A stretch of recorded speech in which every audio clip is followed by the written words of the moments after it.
Hi, I'm Mike, and today we're going to replace the batteries in this kitchen faucet.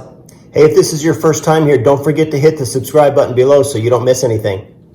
So this is my Moen hands-free faucet. I know that because it says Moen right there.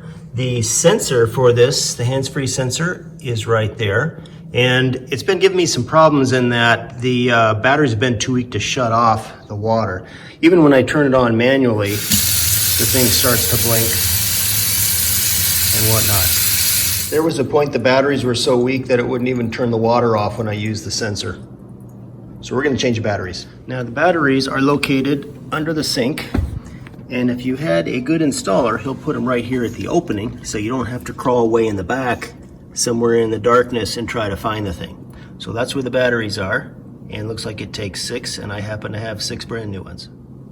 So with the battery box there, you can see it takes 6 AA batteries. This little door comes off, and we have the cheapest batteries on the planet. They came with this thing. Yeah, looks like a French battery, huh? Not for retail sale. What does that tell you? Tells you they're not for retail sale and they're super cheap. So we're going to take these out. They go every other way. Remember, the spring goes to the back. I'm using Energizer.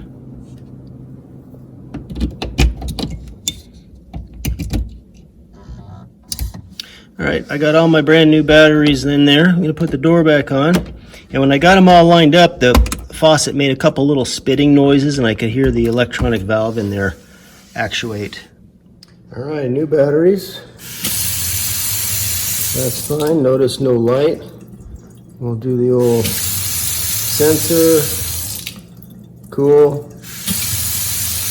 Nice, problem solved. Well, home repair doesn't get much easier than that. I hope this video helped you. If you have any questions or comments, leave them in the comment section below. Don't forget to hit the subscribe button, and we'll see you next time.